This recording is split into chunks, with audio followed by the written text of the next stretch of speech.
Go ahead. Okay, now I hear myself. Welcome, everybody. I didn't even call it district anymore because it's longer that. It is the new District 203 speaker. So welcome you all. And I know about half the people in the are not familiar, at least in recent years, with Ettinghausen Bureau. It's has a long tradition, even longer than I thought, because I went back and looked. And I see Lois sitting here. Lois, way back at the audience. Lois, you're the instrumental of the very first beginning of the new speaker. There was some girls went on before that, but 20 years ago, under your administration, got started. People that have inspired, we're working on that speaker. We've been going on for quite a while. And myself, my name is Tom Davidson. I was a district governor almost 20 years ago, and then member of the Gruesome History. I went to my first Toastmasters club meeting in 1968. Against kicking and screaming against only then, because my boss thought it was an idea. Maybe a little more pointed about it than that. So I said, I'll be there. Last place in the world I wanted to be. And it stuck, and I've been a member of that club ever since. A long time member of Toastmasters.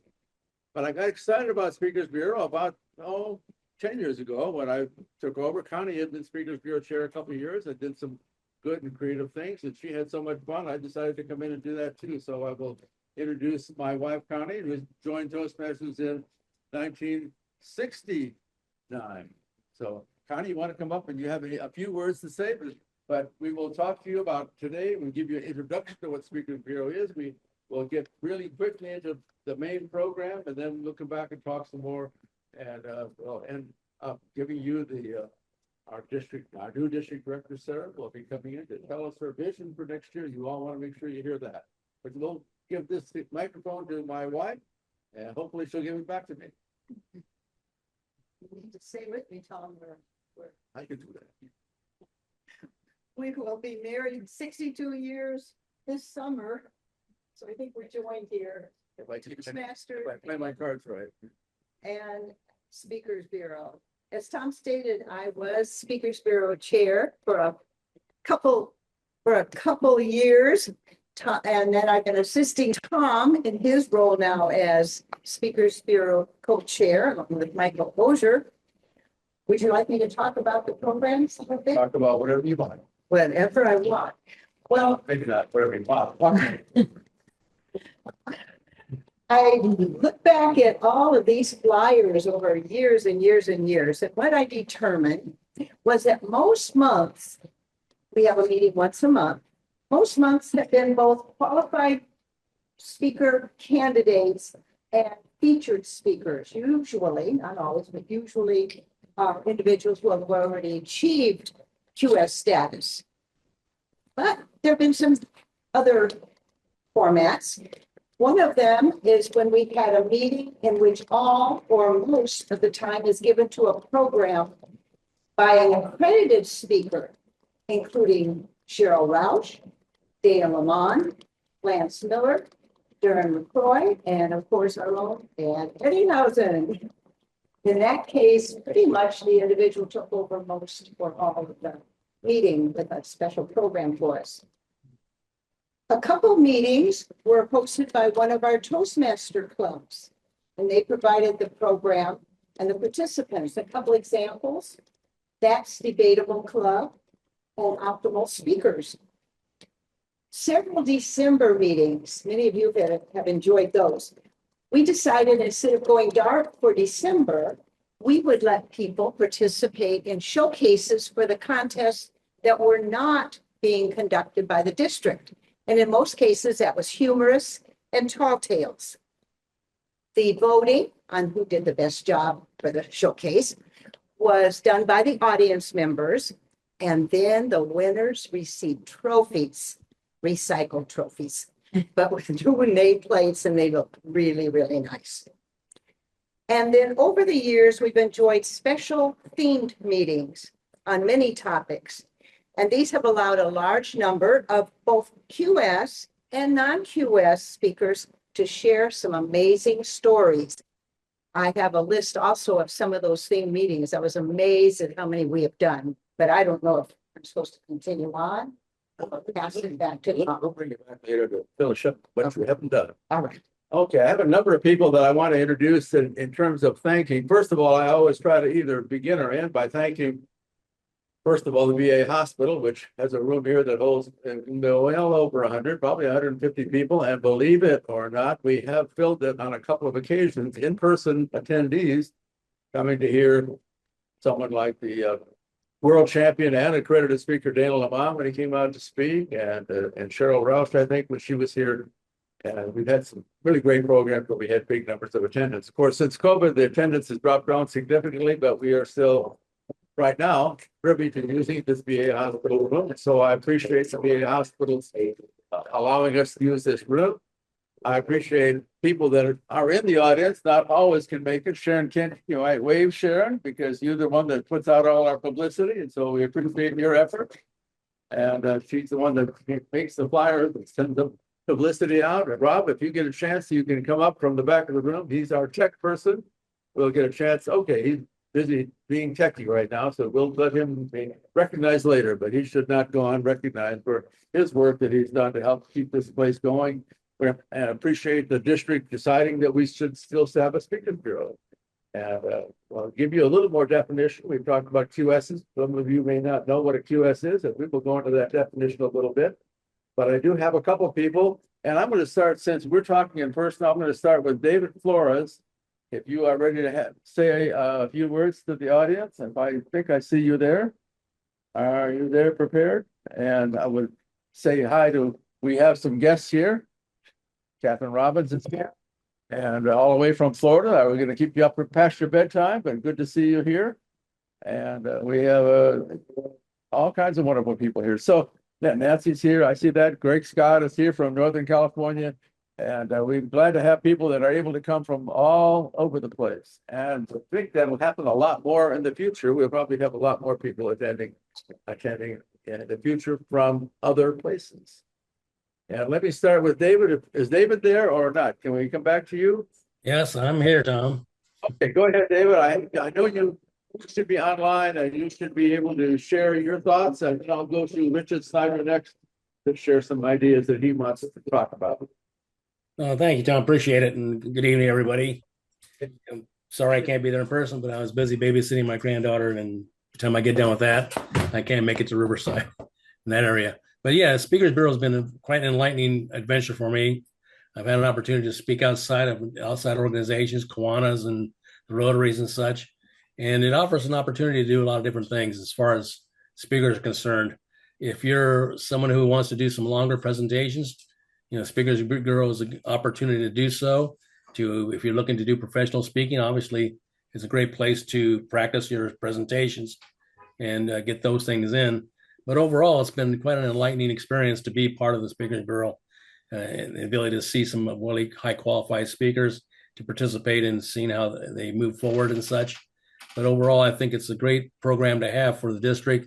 It gives the opportunity for the members in the district to participate in a little more detailed presentations and things that they particularly like to speak about, and not being limited to what Pathways has to offer for you. You can step outside those boundaries and speak on particular matters that you really like to enjoy and speak about, and would maybe like to present to other groups down in the future. So I highly encourage, and now I'm looking forward to the expanded district that we have and bringing on a lot more bodies and having a large roster of diverse backgrounds and presentations to hear. And I think it's going to be a great future for District 203. Thank you, Tom. Okay, all right, very good. And let's go to Richard, past International Director Richard Snyder, who was also a co-chair of District 100. So.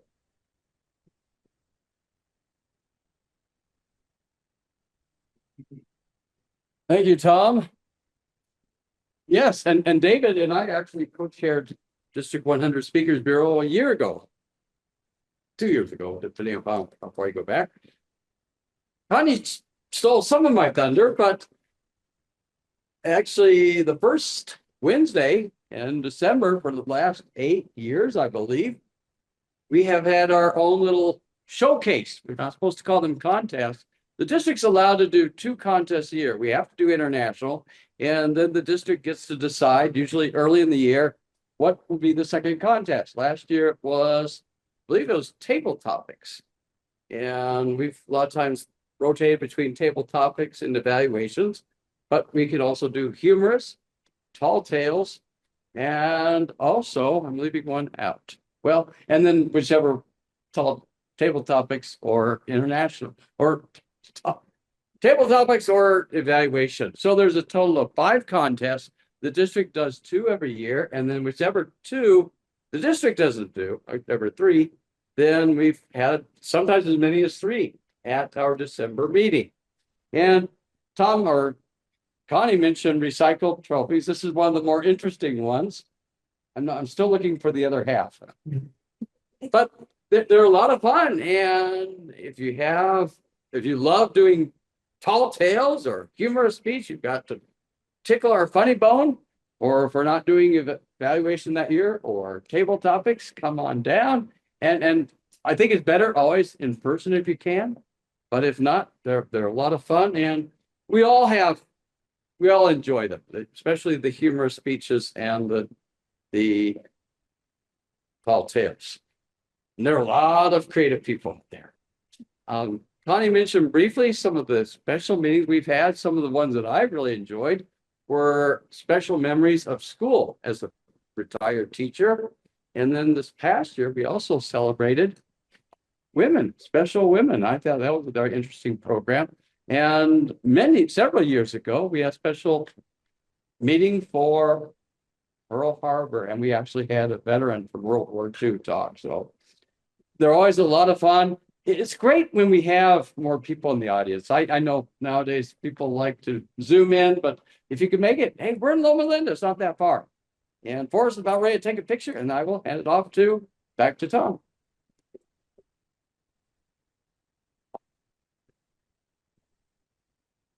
Oh, you get to keep the trophy. All right. Anyway, thank you, Richard. And talk about stealing thunder. A couple of those things I wanted to make sure I mentioned, and that is, I've always kind of had the philosophy about Speakers Bureau is that it was kind of a symbiotic relationship between the district and so the district supported Speakers Bureau, and the Speakers Bureau and their members support the district. And so when COVID came around, we stopped having contests in the fall. We decided, let's fill that gap and have some people speak and competition and get some of those things that otherwise people forget what tall tales are or never did table topics because they were always doing something else.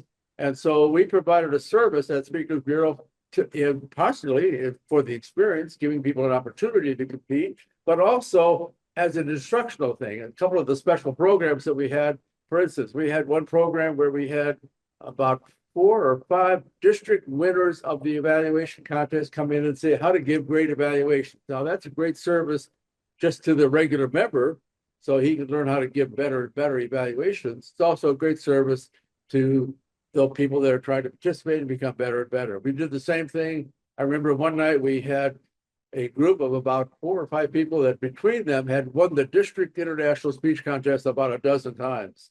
And they talked about secrets of doing that and how to do that. One of the members had won district 5 times. So I don't know if that's unfair recognition. But anyway, so those provide extra stimulation. Another example of how Speakers Bureau serves the district in that we put on, we had some representatives from 3 different clubs that were presidents distinguished every year for like 15 years. Well, what do you do in your club that makes you presidents distinguished on a regular basis that so other clubs can learn from that? We have a number of other things to mention, but we want to start getting into the program because we promised you some particular speakers of the program. And so we will begin with our one and only person who achieved accredited speaker. Some of you may or may not know what that is, but if you don't, you can look it up, but I'm sure we'll hear a little bit about that. But there are only about 80 or so still alive, take away the ones that have gone on. And I said Dana Lamont and Darren LaCroix, some of those that we've had here. But Ed Ettinghausen is our one and only who achieved as accredited speaker here through the district, and he became a qualified speaker first. Later on, we'll go into why people want to become, what is a qualified speaker, how do you become one, and why would you do that? Go through all those things. But right now, we are going to get to Ed Ettinghausen. And here is his introduction. Ed is, as I said, is the one and only accredited speaker. He's also his title is the running Jester.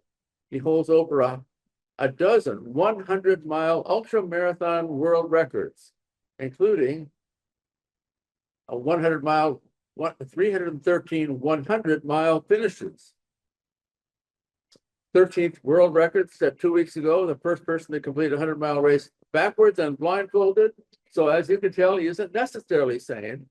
But anyway, he will certainly provide an excellent experience for you. In fact, only because of Ed, because he is a professional trainer in CPR. One of the special programs that were put on here was getting your CPR accreditation, and he put that program on as a public service to the members of the audience. And we walked out with a few people who might just go out and save some lives. So our next speaker, the Jester. Is that the title? Did I give you? Is that the title you're using? Or he is the Jester? Okay. Now I forgot the title. But anyway, we will let you come on up and take over the stage, Ed. Take it away, and might mention your title. You said it to me. No, I didn't bring it. It's my time. It's my time. Yep. That's It's my time. It's my time. it's okay. my time. That's the I time. think your wife might have a second opinion on that, but anyway, that's.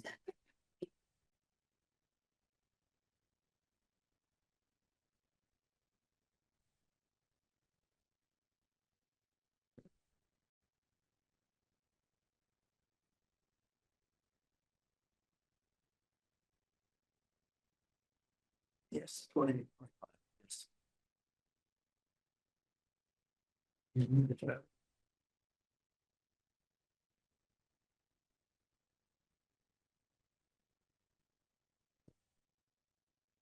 Have you heard the term desperate times call for desperate measures? Yes, looks like everybody in the audience has. I'm going to assume that most in our remote audience have as well, or our virtual audience. How many of you have actually taken desperate measures in desperate times? And so they're going up.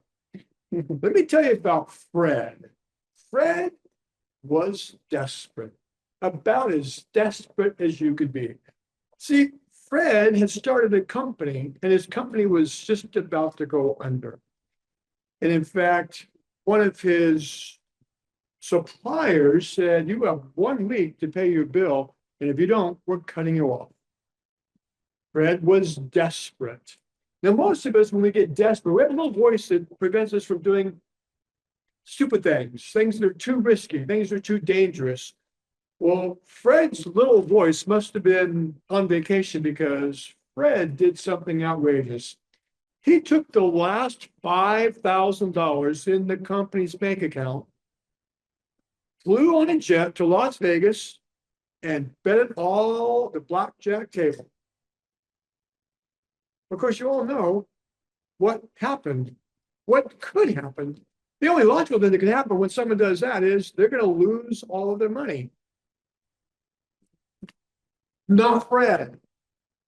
Fred took that $5,000 and turned it into $27,000. Now, Fred was disciplined enough to know when to push himself away from the blackjack table. You see, Fred needed $23,000 to pay this fuel bill. He went back, paid off the bill, bought him some time. He got some extra investors to put money into the company. Now, Fred turned that $5,000 into something productive. The company that he had started that was about to go under is a company that you all have heard of. It's Federal Express. We know it now as FedEx. This is in 1973. Fred died last June at the age of 80. His net worth was $5.5 billion. Now, how many of you would like to learn how to take $5,000 and turn it into a personal fortune of $5.5 billion. Well, I'm sorry to say, I'm not here to teach you that. I am not Fred Smith. But I do want to talk to you about something amazing, and that is your brain and the way your brain works and the way we can do amazing accomplishments when we take control of the different aspects of our brain. There was a young man, a psychiatrist in the 1930s in Austria. His name is Dr. Viktor Frankl. And he had been studying the human mind for a while. He's a psychiatrist. That's what he does as a profession, or did as a profession. But in Austria in the 1930s, there was some bad things happening. There were some underpinnings of something that would happen that would exterminate. Now, Dr. Frankl had some friends in the United States, and they said, Victor, you've got to come over here. Things are not looking good. They're going to get worse. He said, I'd love to, but I've got my wife. They said, we can provide a green card for both you and your wife. He said, I'd love to, but I've got my parents and my siblings. And his friend said, we can't help you there. Dr. Frankl decided to stay in Austria. And as would happen to many of the Jews, he was rounded up and sent to Nazi concentration camp. Now, anyone else would maybe look at their plight and say, why me? Dr. Frankl looked at his situation and said, what can I learn from this? As a psychiatrist, he studied the human nature up until this point and had an opportunity to study even further with his fellow captives. And he saw something interesting. There's a situation that will occur in our lives, a stimulus, and then we react. And he saw that those who reacted immediately to that stimulus, things typically did not go so well for them. Things actually many times went downhill, and many of these people were ones who perished early. But Dr. Frankl also saw something else. There were those who had the stimulus, took a pause, and then responded. Now, if you're a doctor and you prescribe medication to somebody and you follow up with them later and you say, how's it going? What's going on with you with this medication I gave you? Now, if someone said to the doctor, I don't think it's going so well, I'm having this reaction. That's a bad situation, right? No one wants to react to medication.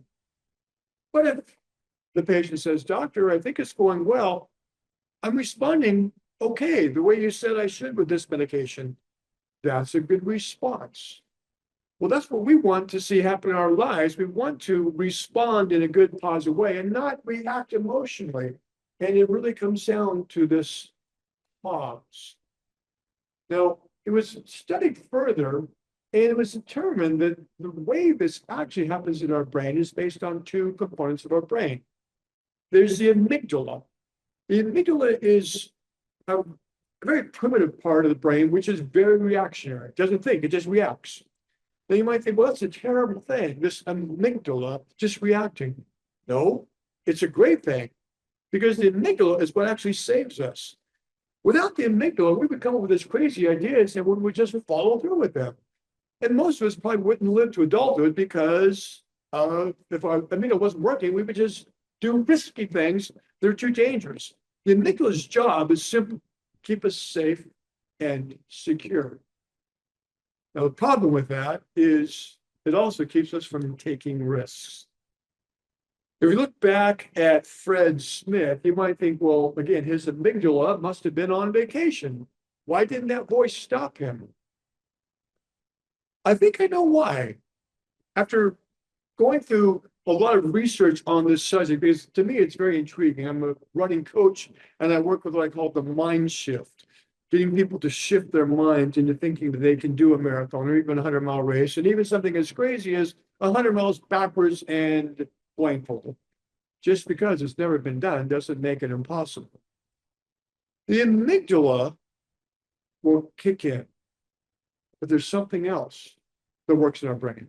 It's called the prefrontal cortex. The prefrontal cortex is the logical part of our brain. You know, if we just listen to the amygdala, we'll never give the prefrontal cortex a chance to inform us. And by taking that pause, that allows the amygdala to be put aside just long enough for the prefrontal cortex to do its job, to use logic, to help us think through situations and see that maybe it's not so desperate after all. Imagine that you were at a Starbucks and you overheard a conversation.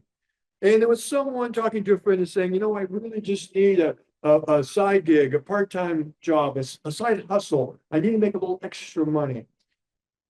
Maybe there's someone sitting at the table next to him and they say, hey, I've got an idea for you. You should breed and sell zebra. Oh, hold on now. The amygdala kicks in.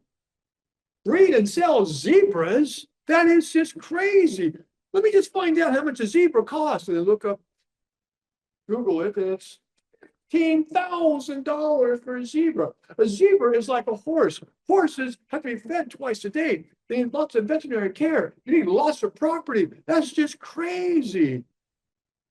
But the prefrontal cortex says, hold on, let's just take a minute. Let's just hear this individual out. What do you mean, breed and sell zebras? Well, this individual says, wait a minute, I wasn't quite done. Amy, and that's what I call the amygdala, spelling of the amygdala is Amygdala. So I call it our inner Amy. Amy kicked in too soon. I was suggesting you could breed and sell zebra finches. Now, a pair of zebra finches I can provide to you for $40. I'm a wholesaler in zebra finches. And in fact, I have so many clients at the local pet stores that I'm looking for breeders. I can set you up. And in fact, not only can I set you up, I'll actually front you these on credit. And if you breed these zebra finches just the way I instruct you to, in 3 to 4 months, you'll actually have enough that you can sell back to me and I will sell to the pet stores. All you have to do is breed them and sell them to me. That's a whole lot different than breeding zebras.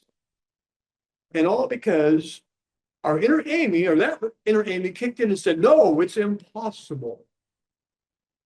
There's so many things in life that we've done that the inner Amy kicks in and says, no, it can't be done. Don't even try. For example,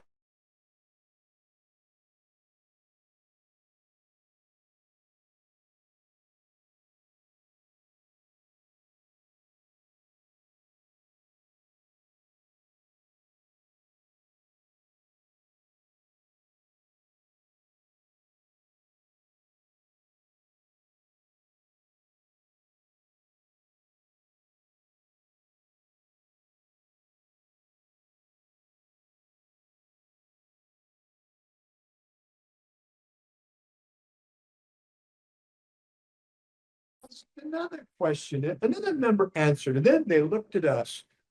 Our guests, would you like to participate? Now, the inner Amy says, no, don't even do this. This is too dangerous. You will make a fool of yourself. Just stay in your seat. Keep your lips sealed. But the prefrontal cortex, the positive-minded, forward-thinking inner coach says, wait a minute, why are you here? You're here because you want to improve your public speaking ability. Here is an opportunity. They said, all you have to do is get up and speak for 1 minute. You see the green light come on, that's enough. And you stepped up and took that challenge. And it wasn't so bad. And if the club that you went to is like most clubs, we'll vote you to get the winning ribbon for the table topics. And then we're super excited. I won table topic. It's my very first opportunity. I must be a good speaker. Of course, the second, third, and fourth table topics maybe they didn't give us that courtesy win, but it was enough to get us started. Do you remember the first time you drove a car or attempted to drive a car? Remember how scary that was? Especially if you're like me, learn to drive with a stick shift, a manual transmission. Your inner Amy saying, this is too much. There's all these things I have to think about. I've got to think about putting in the clutch and then shifting and then slowly pulling the clutch out, putting in the gas. And then I got to look in front of me and to the side and the side mirror and the rear view mirror. It's too much. Can't focus, can't think. And then we finally started to get skilled at driving. We didn't have such a difficulty. And eventually got to be the point where it's second nature. How many of you even think about what you're doing when you get in the car?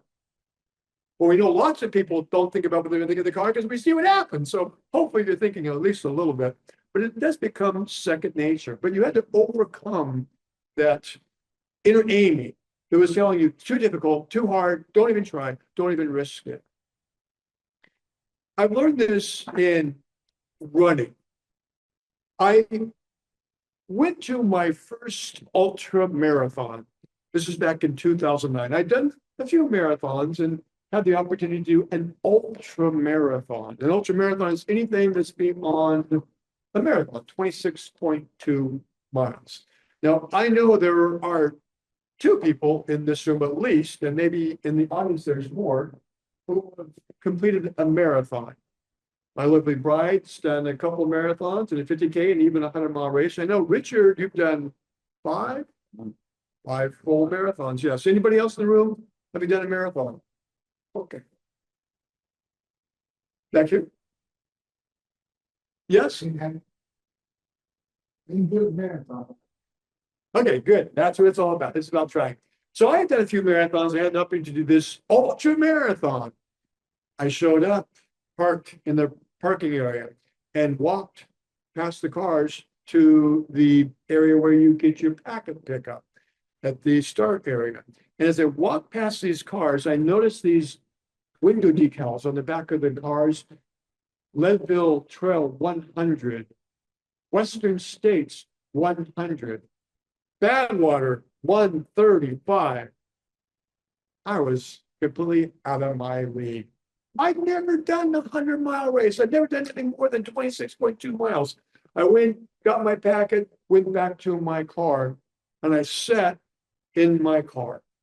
And here's where little Amy came into my head. Don't even try. You've never done more than 26.2 miles. You don't know what you're doing. These people are like professional runners. They know how to do this. They've done it many, many times.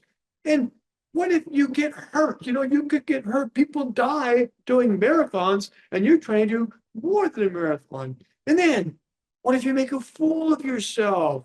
What if you have to quit and you go home and you have to face your lovely bride and your children and tell them that you failed?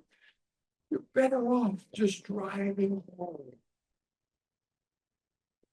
I wish I could say that immediately I squelched that inner Amy, but I didn't. I took about 10 to 15 minutes going back and forth. Luckily, my prefrontal cortex, my positive-minded, forward-thinking inner coach said, you have nothing to lose. Just try.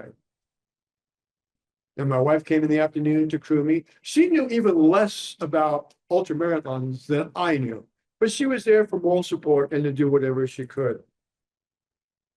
Got to a point to where my feet hurt so bad, they were on fire.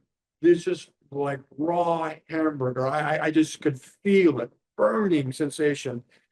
And I sat down. This is about maybe 2 in the morning of this 24-hour race. And I sat down and I told my lovely bride, I need to check off my feet. I don't know what's going on, but they really hurt. And so just the kind, gentle woman that she is, I sat down and she carefully untied my shoe, pulled my shoe off, and carefully peeled my sock off. And she had a very strange look in her eyes. And I knew it was really, really bad. And she said, honey, there's nothing wrong with your foot. You don't even have a blister. No, it's on fire. It burns. It's like raw hamburger. She said, I don't know what to tell you, but there's nothing wrong with it. So she gently put the sock back on, tied my shoe. I'd been sitting for about 10 minutes. When I got up, I was so stiff I could barely move. But I knew this. coming into this race. This was a 24-hour race. You see, this race also had a 6-hour, the 12-hour, and the 24-hour. I'd been convinced by someone I should sign up for the 24-hour race. Now I was really wondering, I wish they were there. I'd have given them a piece of my mind, but they weren't. But I knew I had to continue on to finish out 24 hours. And so I slowly got up and slowly walked, and eventually the 24 hours were up, the dust settled, and I had done 102 miles. And here's what I didn't know.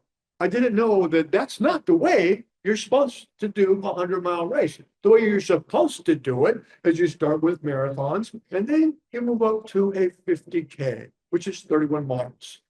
After you've done that, maybe for 6 or 8 months, then you maybe do a 50-mile race. Once you've completed a 50-mile race, maybe more than one, then you move up to the next level, which is 100K. That's 62 miles. After you've done one of those 100K 62-mile races, and you've had a year to train even more, now it's time to consider maybe doing a 100-mile race. See, the problem was nobody told me that that's the way you're supposed to do it. I didn't know any better, so I thought you just show up and you just do what you can. And here's another problem I had. No one told me this. See, I knew that if I stopped in a 24-hour race, I was going to be disqualified. I signed up for a 24-hour race, not a 6-hour race, not a 12-hour race, a 24-hour race. It wasn't until after I had finished and they were asking me, oh, how many hundreds have you done before? I've never done 100. Oh, okay. Well, how many ultras have you done? This is the first time I've done more than a marathon. Are you kidding? That's not the way you're supposed to do it. But I didn't know any better. But I also did not know you can stop at any time. No one told me that. If I would have known that, I guarantee you I'd have stopped after probably 6 or 8 hours. Sometimes ignorance is bliss. It was in my case. Now, fast forward, that was my first 100-mile race. Less than 2 weeks ago, I was at an indoor track in Milwaukee. It's actually it's called the Petit Ice Arena, which is where many gold medal Olympians have come from. Some of the figure skaters, some of the speed skaters, and even hockey players have trained in this particular area. But they also have a quarter-mile track around it. Now, I came up with this idea. This idea was to write a book inspired by many people, including Connie. And I wanted to write a book that would make running a 100-mile race or walking a 100-mile race so simple that anyone could do it. And I truly believe that anyone can do a 100-mile event. Now, you might think, okay, come on, what are you smoking? Well, let me just kind of prove it to you. Do you know that the average adult does about 3.5 miles a day in just normal walking about? I mean, look, you parked in the parking area and walked in here, and by the time you walk back out, that's probably close to a quarter mile, just that alone. And I saw every one of you walked in here. I didn't see anybody come in a wheelchair or on crutches, so I know you're all capable of walking in. Most people will walk about 3.5 miles in a day. Well, if you do the math, that means in a month, you're doing 100 miles. All you're doing in a 100-mile race is just bringing that 30-day time frame down to a shorter time frame. Now, the race that I just did in this indoor arena was a 10-day race. That means if you did 10 miles a day for 10 days, that's 100 miles. Now, there's not very many 10-day races that exist, but there are a whole lot of 24, 48, 72 hours, 6-day races. My wife is not a runner. She'd be the first one to tell you that. And she's not an extremely fast walker, but she did 100 miles in a 3-day event. I see many, many people do that as well. So this idea I had to teach people how they could run or walk, actually, a 100-mile race in a shorter time frame. And I had an idea that, coming from a person who's set many world records, it might be hard for them to swallow and say, well, yeah, you do this, you have world records. I've never done 100. You've done over 300 of them. So I thought, well, how can I convince people that it's something that is simple, not easy, but simple? I thought, what if I did 100 miles backwards and blindfolded? Now, this proves how you can control little Amy. If I had said that 17 years ago, I'd have said, that's impossible. No way can that be done. And my inner Amy would have been the voice telling me that.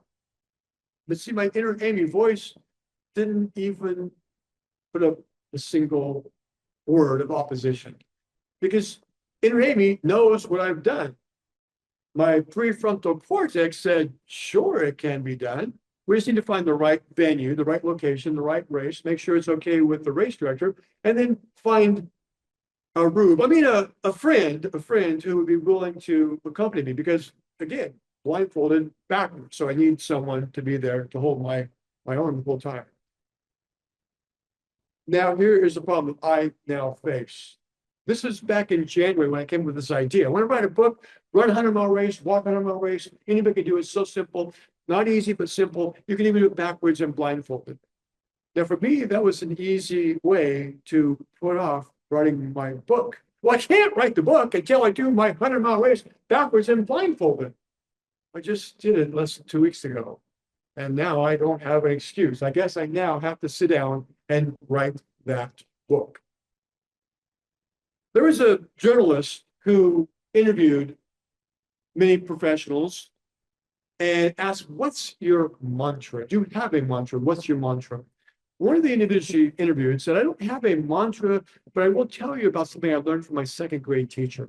My second grade teacher taught me that any task that was overwhelming, that was too big, it just meant the first step wasn't small enough. And that actually makes a lot of sense if you think about it.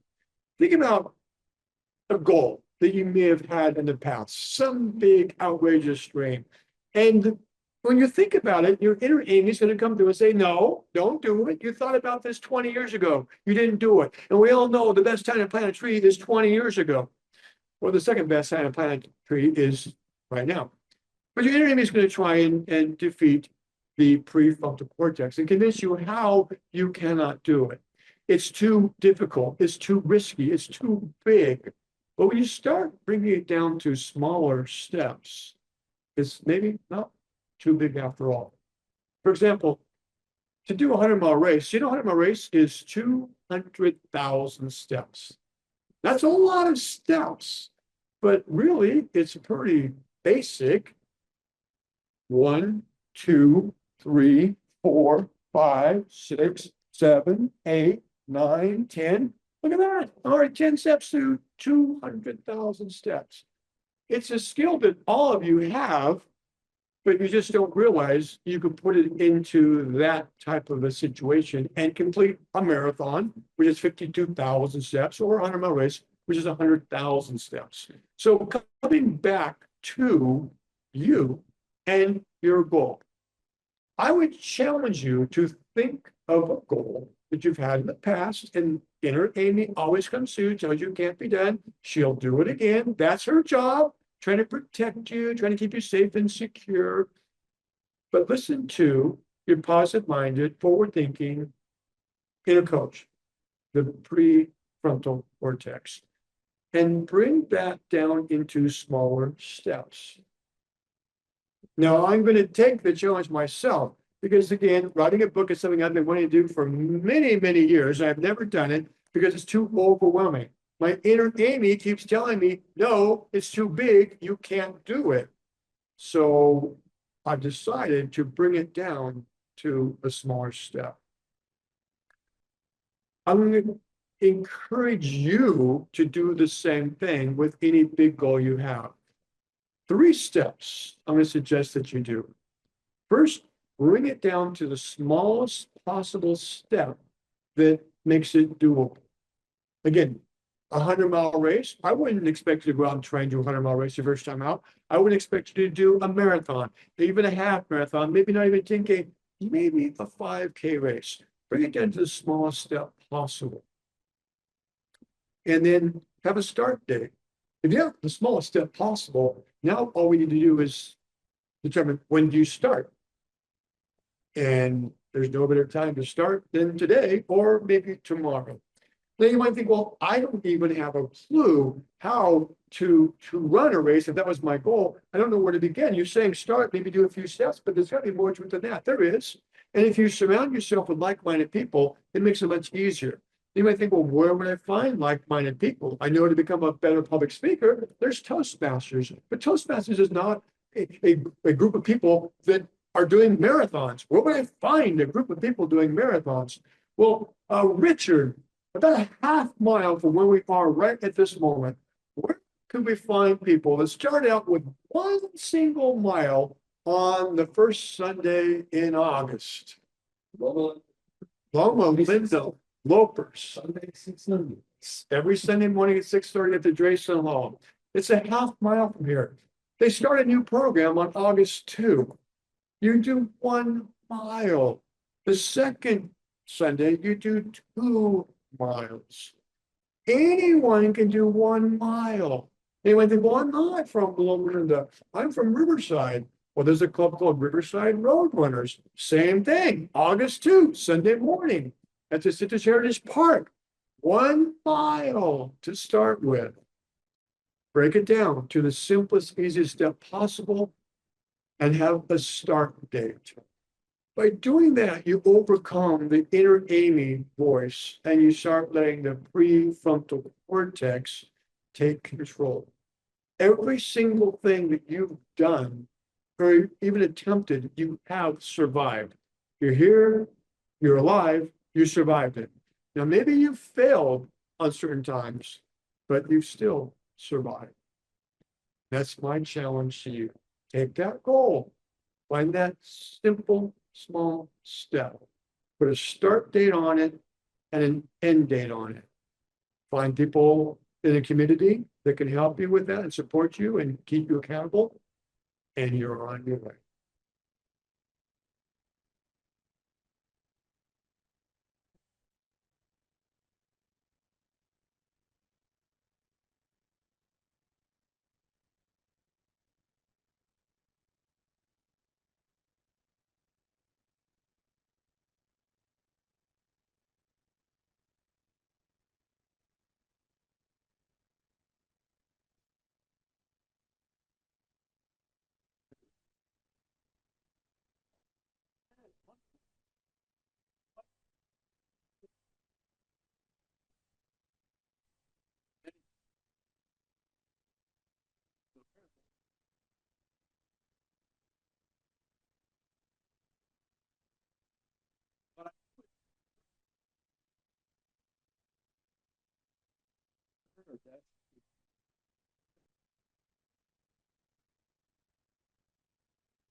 For its clients, a best-selling author and an expert in problem solving and has spoken to audiences on 6 continents. Tonight, he will be presenting one of his signature talks, change the focus and find the solution. He did mention that he's a very tough competitor in the debate club that we belong together. So Dr. Michael Alexander, take it away.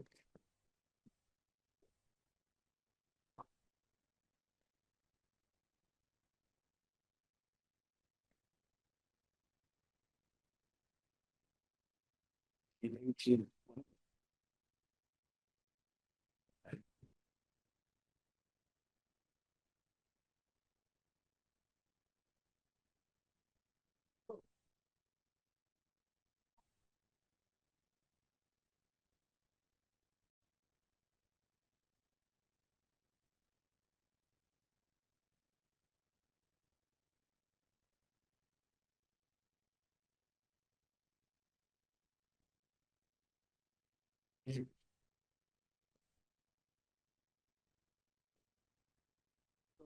have to go over and look at their TV.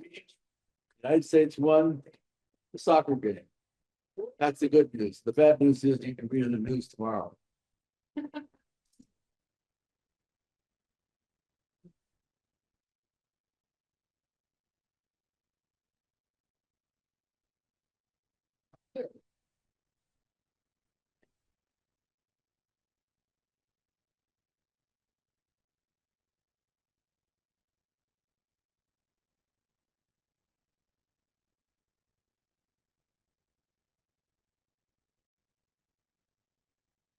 I had been invited to do a scuba dive off of an oil rig. Now, for those of you who do not know, this is an incredible compliment because oil rigs are beautiful, but it's a complicated dive.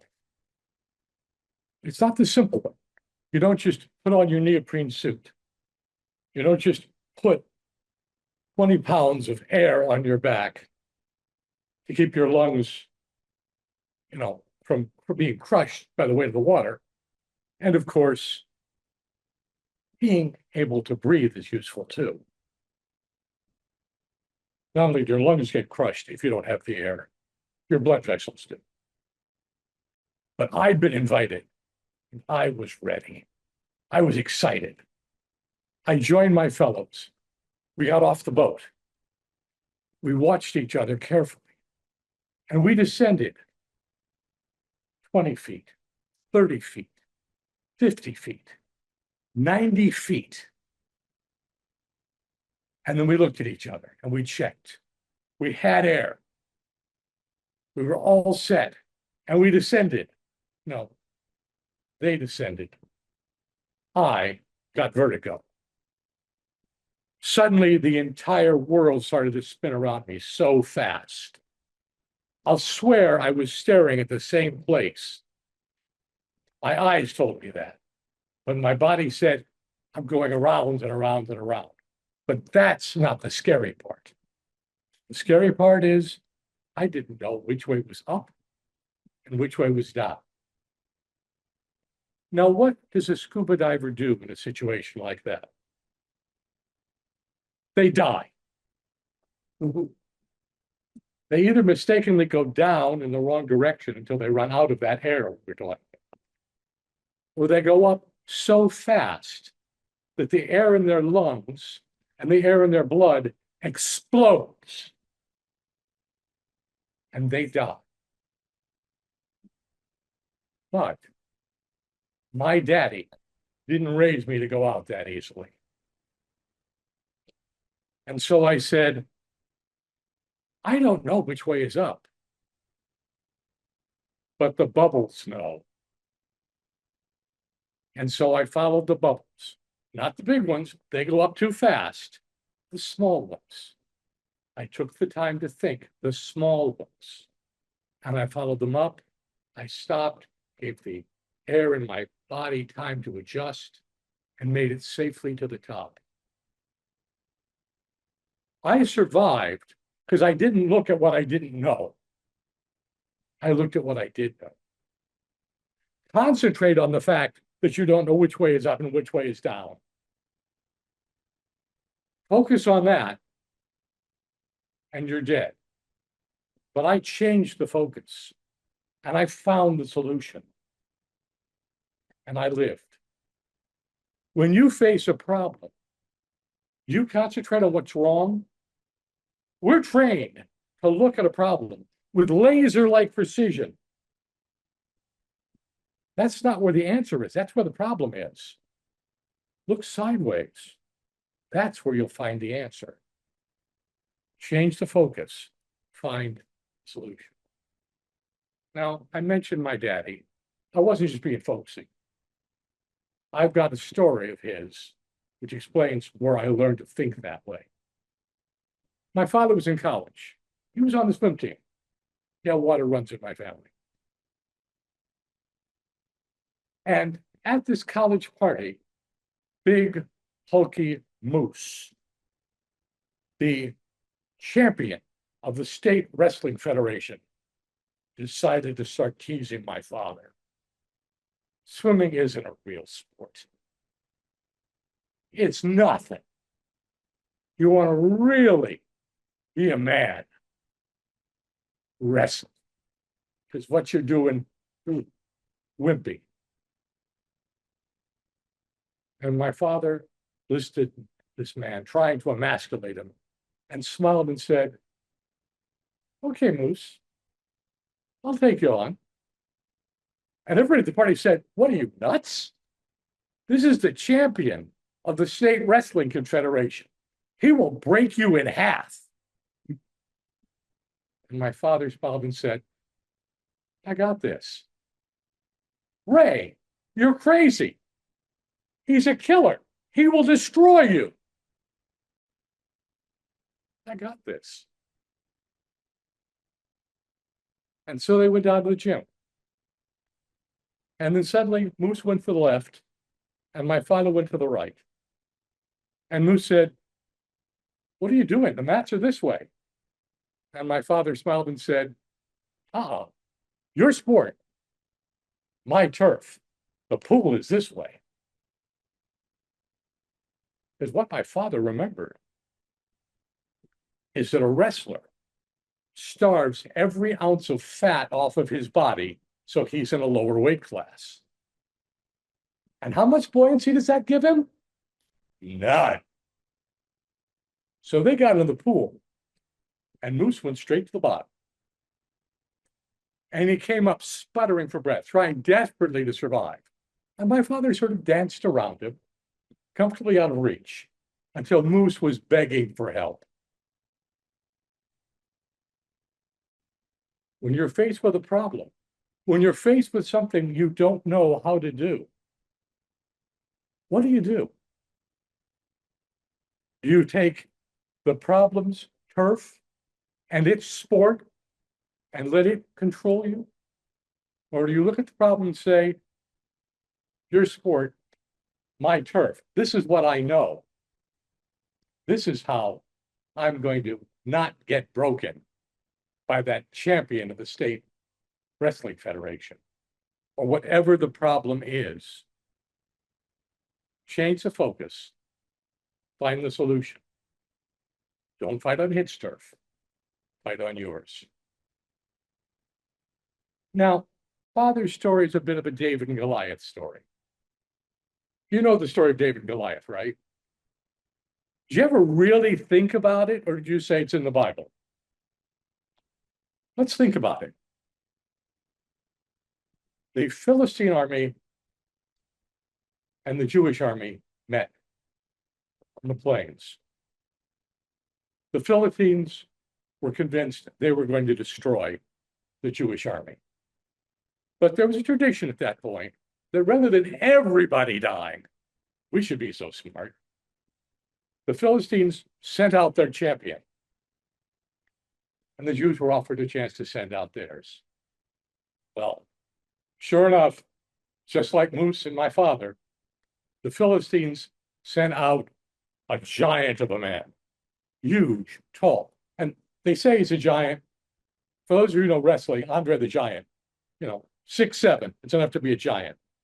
Broad, big, not someone you want to face. With a sword that most men can't even lift. And a reach, it's huge. And the Jewish army sort of said, they couldn't find somebody who was brave enough.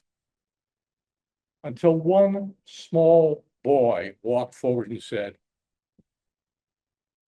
I will do it. That small boy was David. He wasn't big. He wasn't powerful.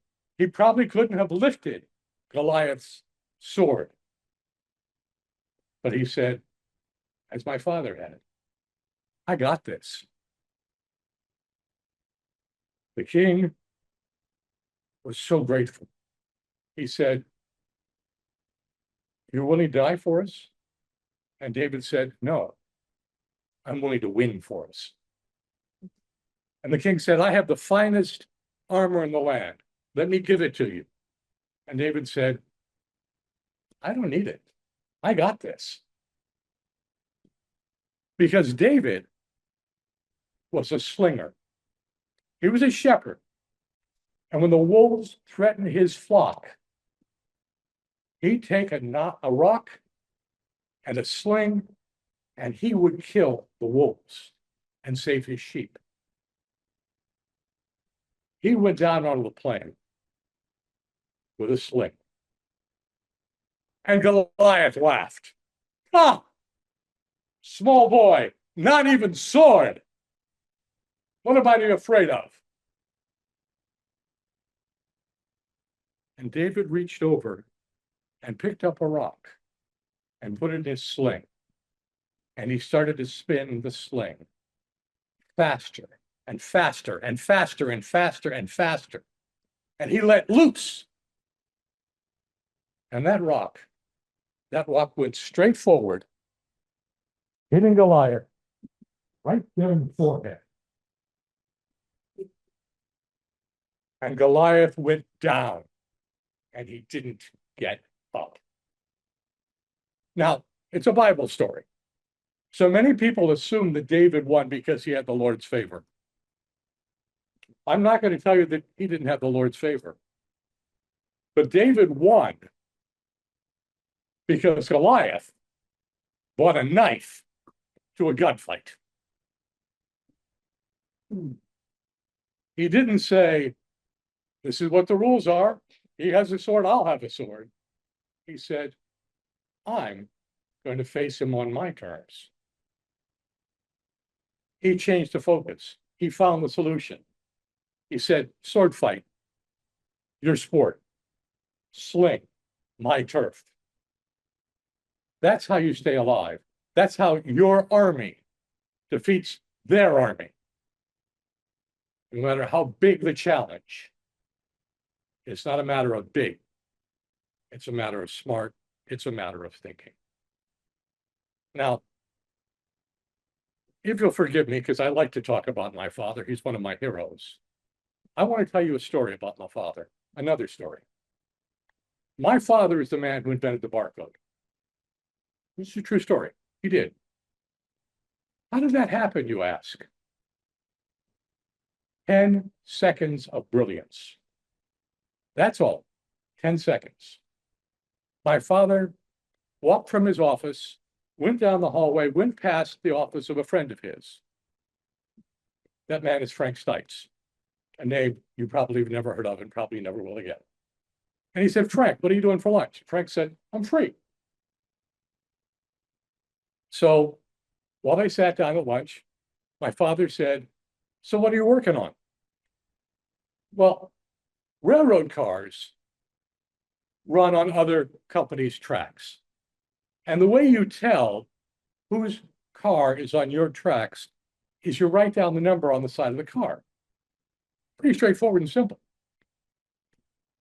But it's not that simple, because it's a union job.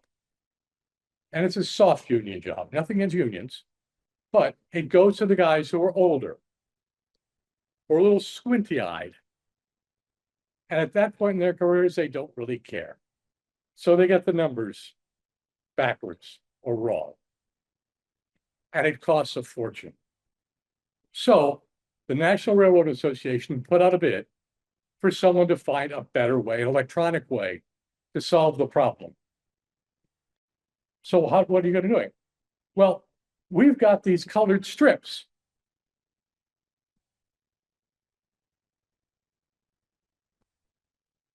These wonderful colored strips we put on the side of the cars. And they have different colors. The different colors mean different things. And yes, in case you're wondering, this is the original barcode. This is where it started. And my father said, so how's it going? And Frank said, it's terrible. This goes by so fast that the colors blur. And I've tried everything. I've tried faster computers. I've tried better algorithms. I've tried wider stripes. It doesn't matter. It just goes by too fast and we can't stop it. My father paused for 10 seconds. Here's your solution. And read it with a mirror down at your own pace. And it doesn't matter if it goes this way. It doesn't blur. That is what started the Universal Product Code. My father and Frank Sykes shared the patent. And the rest is history.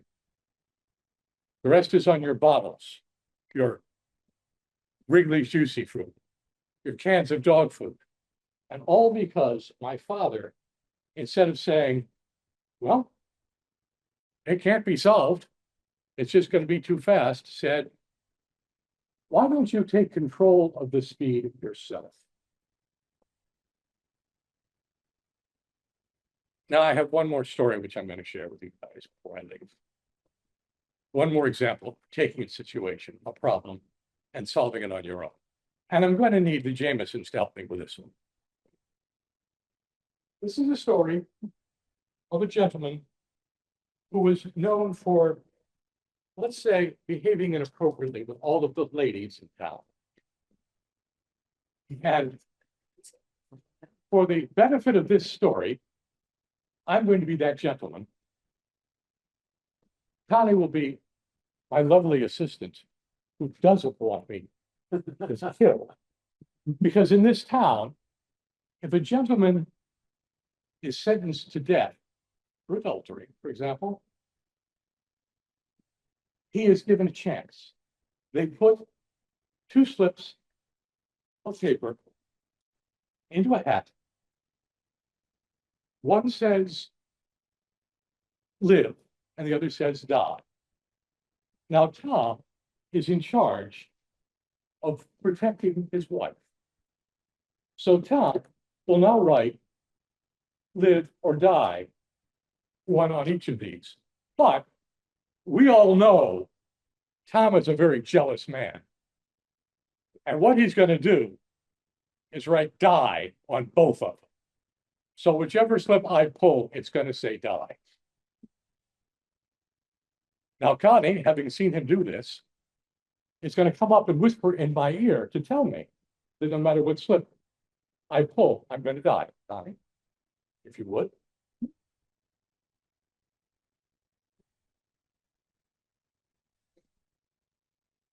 Just whisper, just let me know. Oh dear. Now, this is when any intelligent man would panic. But a really intelligent man would say, I'm going to change the focus. I'm going to find the solution. I'm not going to fight the game on his turf. I'm going to do it on mine. And so, as he makes me reach in, and I pull out my slip, knowing that whatever slip I pull is going to say die.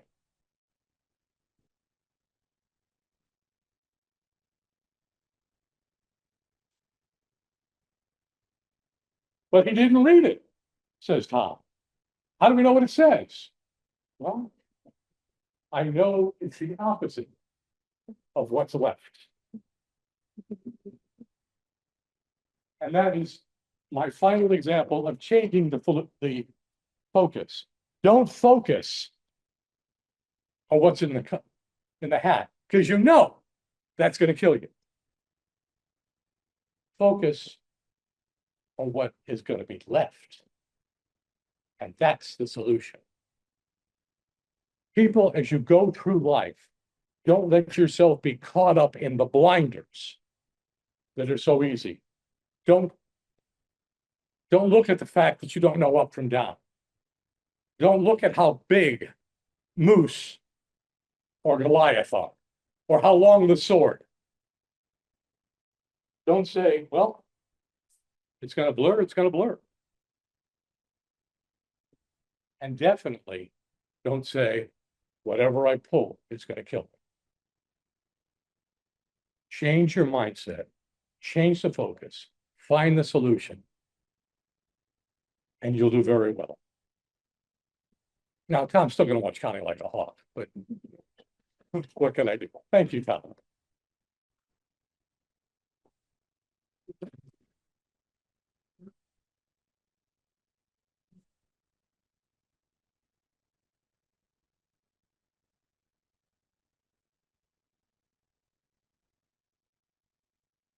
Okay, thank you. And you can see why when he goes out in the world and talks to outside groups, not Toastmasters, well, it's always at the hip. But I think I will have to talk to you about that adultery thing.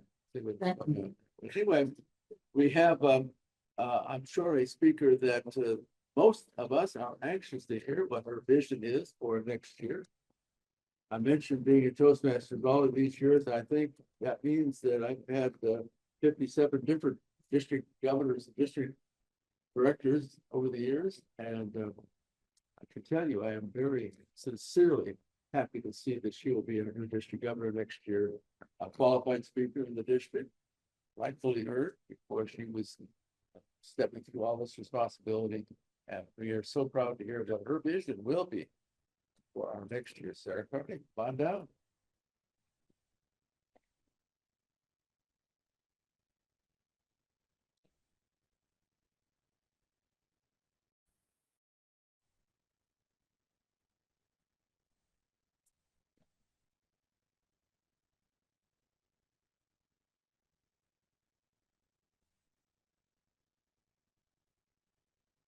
Well, there's no better way to start a new year than with a rowdy, excited, if everyone would join me. Happy New Year. Okay, you guys. I just said with me. Ready. Okay, maybe that was better. Ready. 1, 2, 3. Happy New Year! Thank you, District 203. It is the first day of our Toastmasters New Year. It is our Happy New Year as we go into the next 365 days. Well, 364 now of our goals for the next year. Now, typically in the new year, we set resolutions. Now, we heard from some amazing speakers today, one of which that talked about running marathons or ultra marathons and these 100-mile runs. I know that every January, many people get up and they say, I'm going to run a marathon this year. I'm going to lose 100 pounds. I'm going to eat healthy. And they put out these vague resolutions. And as many of us know, they last a whole 30 minutes to maybe 2 weeks. 2 weeks on a good year. And as we come into our Toastmasters New Year, we often come into our Toastmasters New Year with things that sound much like resolutions. Large goals, large destinations, and we come in excited and we come in motivated and we come in ready to run. And we go a little too fast at the beginning. And we burn ourselves out. And towards the end of the year, we're tired. So this year, as we come into a new district, we're going to focus a little bit differently. We're going to be looking at our membership. We're going to be looking at things that are a little bit different because this year we have the benefit, the excitement, the uniqueness of starting a new district where we have been given the opportunity for us to expand our horizons. We have now taken over a much larger span. We are going out to Pomona, out right along that border of LA, down into the Temecula, Murrieta areas, out through Palm Springs. We love Palm Springs. We come up and out into Vegas, through Vegas into southern Utah, St. George and Cedar City, beautiful red rocks. We come up even higher, all the way to Fresno, where we are in Visalia and Hanford. We circle back around and we come out to Lancaster and Palmdale. We now have a massive reach. We now have connections across 3 separate states. We have an opportunity that is unprecedented as we step into expansion, growth beyond imagine. And as we come into this new year, new district, we are one district. We have endless possibilities. So to help thrive in this new district, I've set aside 3 separate things that I want to work on. First and foremost is listening and learning. How many of you here, and I think I know the answer, are in more than one district? How many of you have noticed that each district is a little bit different? There are things in each district that we don't always do. Some districts have speakers bureaus, much like this one. And yes, in 203, we will continue our speakers bureau. Some districts have in-person TLIs and events. Some districts do more online. Some districts focus on fun. Some districts focus on other things. But each one is a little bit different. And beyond that, each club is a little bit different. I like to refer to it as the club personality. We've all been there. We've gone to a new club. We are used to our old club and we walk in and it's a whole new environment, which is exciting, which is how many of us end up in, I think I'm up to 5. The most I've heard is 11 clubs. This is our time to listen and learn, to make connections with all of our new clubs, all of our clubs as we come together, to learn their personalities. I have the benefit of visiting Fresno clubs and one club in Ridgecrest recently, where I got to see a different aspect. And they were amazing as they welcomed me in. They were a leadership club. They did things a little bit differently. And it was wonderful to connect and see who they were, to connect and see that club's membership and their goals, where they were going. Clubs in Vegas, clubs in Utah, clubs up in Fresno, we all have a little bit different of a moment. So first things first, we must listen and learn. And that means outreach.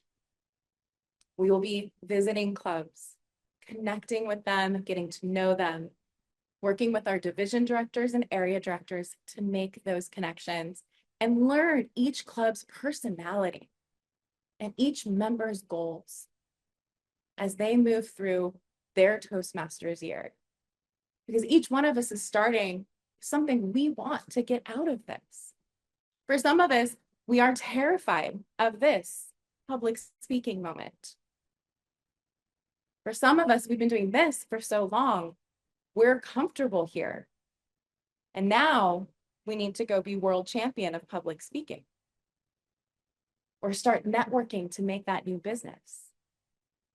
We're moving into those directions, but we need to look at what each member, each club is bringing to the table and learn what is happening in each area or what has happened so that we can bring traditions forward, also create our own foundation as we move.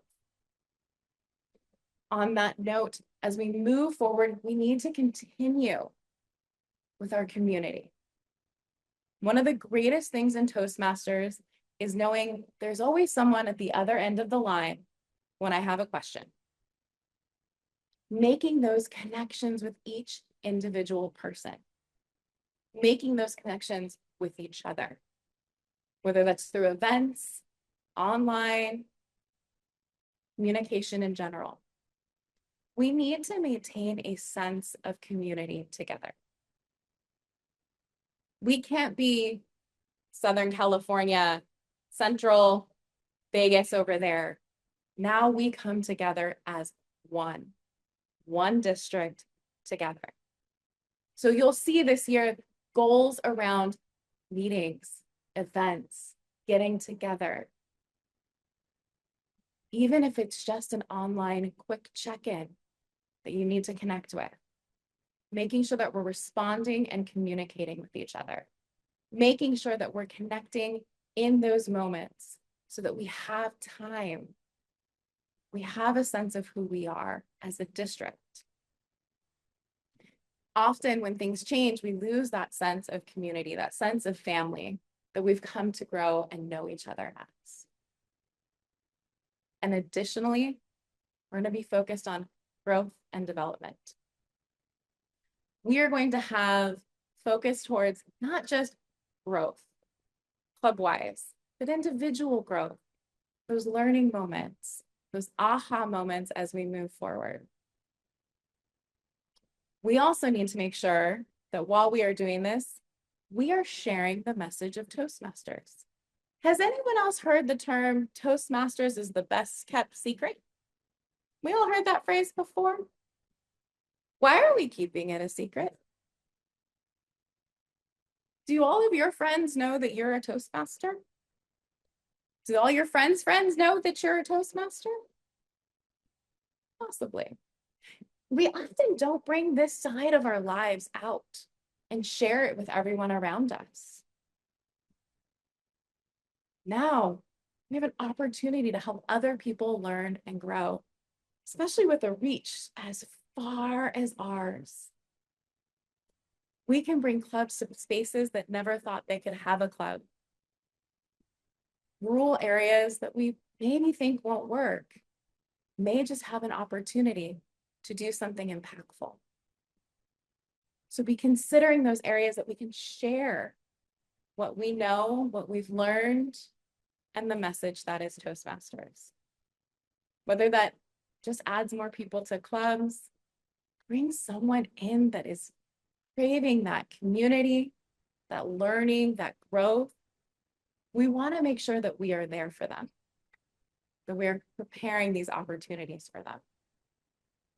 Things like Speakers Bureau gives us a sense of growth and development. Several of us are here because one of our goals for ourselves is to become an accredited speaker. And maybe in our future, hopefully not too distant future for some of us. But that opportunity presents itself in the qualified speaker program because it does allow us to practice moments like this, where we give a longer speech, where we prepare something more intense, more vigorous, as it were. I'm sure Ed could tell us all about what that program was like going through accredited speaker. She got to do quite a few speeches and go through a big evaluation to make it all the way. This gives us a stepping stone on our way to it versus jumping straight in. Now, if we do these things and we keep our focus on our members, on our community, on our learning, if we listen to each other, if we connect, then we can work our way towards distinguished. Distinguished is a status. It's a goal, it's an accomplishment. Smedley distinguished would be amazing, which I think we could hit. But the things we need to do to get there need to be the focus. We get focused on the end so far out, 364 days away, that we lose track of the now. And the now for us is listening, learning each other, finding those personalities, focusing on community and coming together, focusing on our membership, taking that time to really connect, and our learning and our growth. For those are the things that we can inspire. Those are the things that can help us get to the next big goal, the next distinguished status. So I want you all to join me this year in an exciting moment as we learn, grow, and develop ourselves, as we focus with our members, as we connect in our community, and as we become one district with endless possibilities.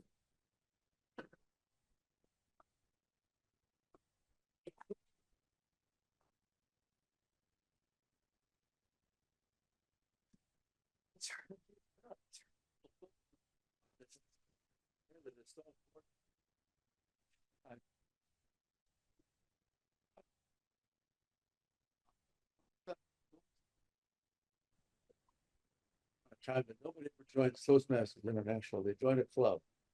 And each of our clubs seek to achieve what our members are hoping to achieve. To grow, better speakers, better presenters, better leaders. And each of those successful clubs will help an area, division, and so on. So I think we have the right focus, and Sarah will also bring one other important quality, and that is she's going to bring fun. She is going to bring fun to our district. So we have a little bit of time. We will spend a little more time maybe next month talking about some of the qualities. But first of all, we have some of the programs that were mentioned and some were not. And so I think I'll throw in a few more of those programs, but I do want to recognize we have another special person in the audience, and I don't know if you see Karen. Karen, are you able to wave back at us? Karen Lucas. Mass International Director, Mass District Governor, District 100, and actually brought Speakers Bureau to District 100. Some of our District 100 people may not remember that, but so it inspired them to have a Speakers Bureau and brought it to District 100. So thank you for being here tonight, and we look forward to your guidance some in the future, I am sure.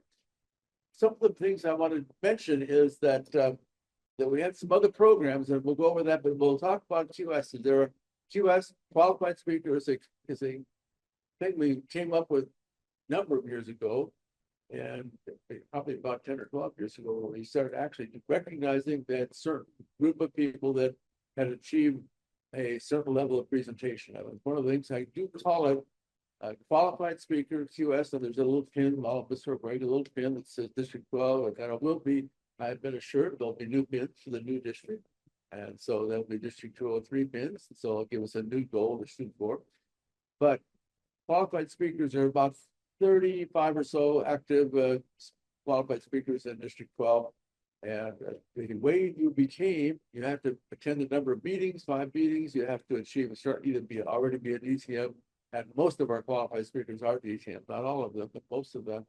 And made a certain level of progress in pathways. And so we can talk about that later. And also have a coach who then is also qualified that is approved. Say, yes, I think this person's ready to go.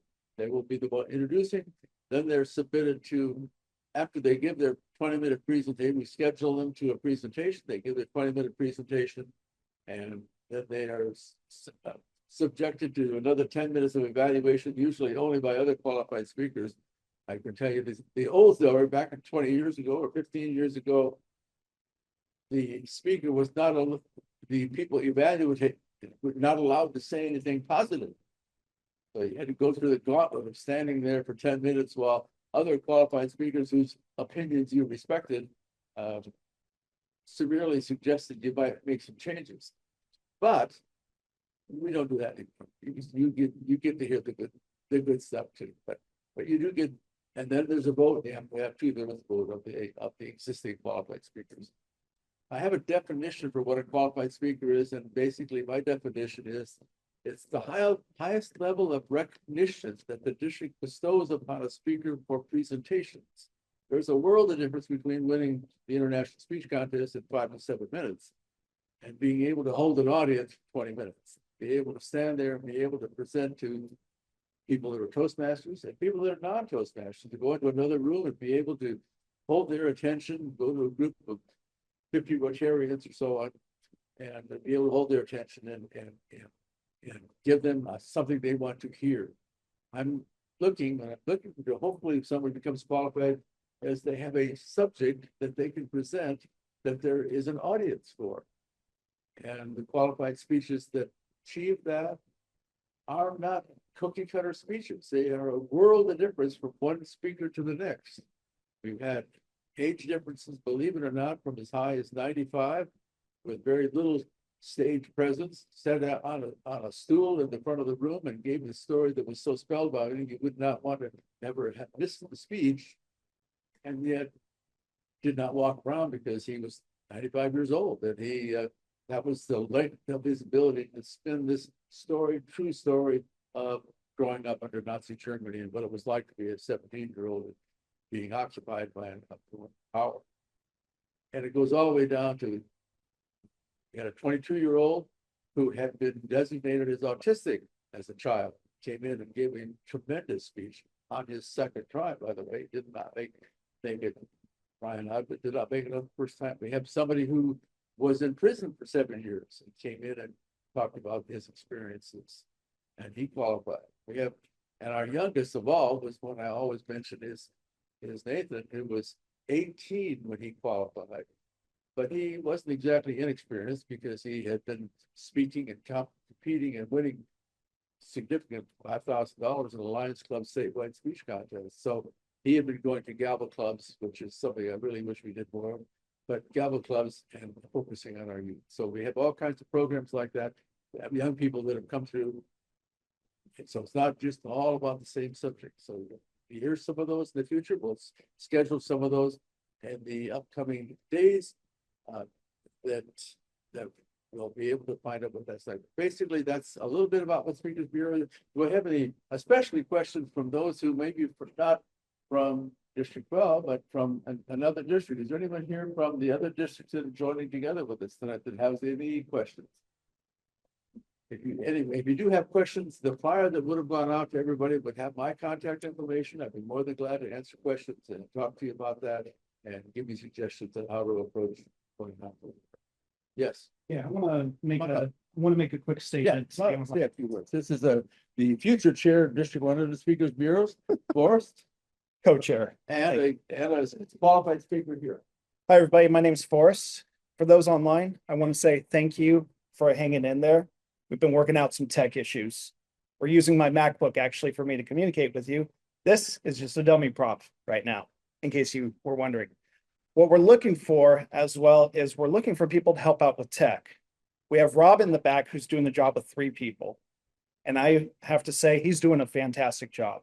But we could really use some help from people who are technically savvy. So if you have somebody in your club who lives near Loma Linda, who's very tech savvy, and you think that maybe they'd be a good QS candidate someday, I want to encourage you to invite them to come to Speakers Bureau, and we can train them in the tech area. That way we can make sure that the online tech is running for the online audience as best as possible, because we value you guys online as much as the people that we have here in the audience today. So I just want to give a special thank you to those online who have bared with us with the technology and the issues, and we're going to work on improving that in the future. And thank you again for your patience, and we look forward to seeing you next time. I'm going to turn things back over to Tom, but if you know somebody who can help us with tech, please send them our way. Thank you. Thank you for that. And I did so many special programs. We'll talk about more of those next month. We do expect to have some qualified speakers again speaking next month, and possibly some people seeking qualifications. And we'll mention more about some of the other special programs we've had, but there was one particular one I want to bring up that just happened in June. And we found out now there was a program on, and I keep calling it How to Ace the Interview, but basically it was all about job application for jobs and what you go through and what we can think of to do to be able to get hired for that position. And we had, with about 50 years of HR experience, 3 speakers. Sarah was one of them, and she was involved with HR in the nursing program. And then we had Dan Robson-Clive, who was 25 years or so in HR, and then went out to become president of the company. And the third one was Angie, past district governor of District 12, who was spent our most of her entire life as a career in HR. And so they gave some points, they did interactive experience on stage with job interviews. And so far, and counting, we're up to about 5 people. Remember, that's only a month ago. 5 people who have watched that session and then applied what they learned in that session. Now, Catherine Robbins, I mentioned earlier, she said she did it and listened to it. And 5 of the 7 questions that she was given when she went to the interview were ones that she had already heard. And 5 people so far actually applied for jobs within days of seeing that program and got the jobs they were seeking. The other aspect of what I mentioned, a bunch of the things that has been thanked Rob for all of he does so much work to keep this thing moving, is that every one of these special programs for the last, I don't know how many years, has been put on YouTube, and so is available. Look up District 12 Speakers Bureau and such issues. For instance, one of the ones that I'm so proud of that happened like 10 years ago, it's at the 75th anniversary of Pearl Harbor, where past district governor Kent Peterson put on this program, including music and all kinds of things, and an actual World War II pilot, a pilot during World War II, who was also a 40-year Toastmaster, and at the age of 95 came in and made us all look bad because he did a really good participation. You might go back and look that up. Wonderful program. There's been so many. We'll go over some of those. Mention a few more of those next month. Very special programs that we're particularly proud of. And with that, I want to thank you all for being here. And I think it's August, what day? August the 4th, maybe. It's like a few days into August before that. But August the 5th. August the 5th, 7 to 9. And as I have always said, and didn't say it tonight, every first Wednesday of every month we are here. I think it's only been a couple times in 10 years that we didn't beat on the actual 4th on the first Wednesday. One time there was a big shooting in San Bernardino. Oh, I wanted to mention one thing before. That was, you talked about how big it was. I was involved with Riverside County politics. Riverside County is larger to population and larger in area than 13 states. Well, our district has Riverside County and San Bernardino County, which is much larger than Riverside County.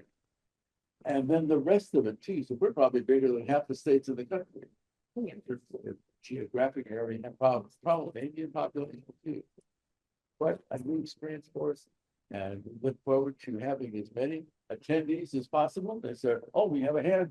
Past International Director Greg Scott is going to see you tomorrow morning at 7 in the morning at Club 1348, my original club that I joined forever ago. Greg. Speak up. Hi, Greg. Hi, thank you, Tom, and fellow Toastmasters. I just want to mention back in the early 90s when we were a young district, District 12 was 37 years from the start to the end here. But in the early 93, 94, 94, 95, we used Speaker Bureau that we had then to actually go knock on the doors of businesses or other groups and give a presentation with a script we developed to let them know what Toastmasters could do for their club or their organization. And the Speakers Bureau was very effective in bringing in that interest back. And then we also use accredited speakers during the demo meeting as the keynote speaker to say, here's our experience as a Toastmaster, what it's done for us to help us get the club going through a speechcraft. And that's how we got a lot of the clubs in the 93, 94, and 94, 95. A year we gained a lot of clubs because the Speakers Bureau was instrumental in working with us on all those fronts and bringing people in. Very effective program back then. That's certainly true. We would hope that we, give me a call if you're looking for a speaker for your club or for another outside Toastmasters, outside organization, Rotary Lions, whatever it is. We were glad to go out there, and that's part of the process of qualified speakers, go out into the world and mention, not to advertise necessarily Toastmasters, but to be a demonstration of what Toastmasters can do. And we hope that rubs off and we get members out of those visitations to other clubs. We've been sending speakers for a long time. Okay, with that, I see no other hands raised. We will let you out of school a little bit early. I mentioned school, Connie and I taught 75 years, so we're used to going by those bells. Anyway, see you all next month, the 5th of August, 7 o'clock, first Wednesday. Have a great night, everyone. Happy 4th of July. Bye. Oh.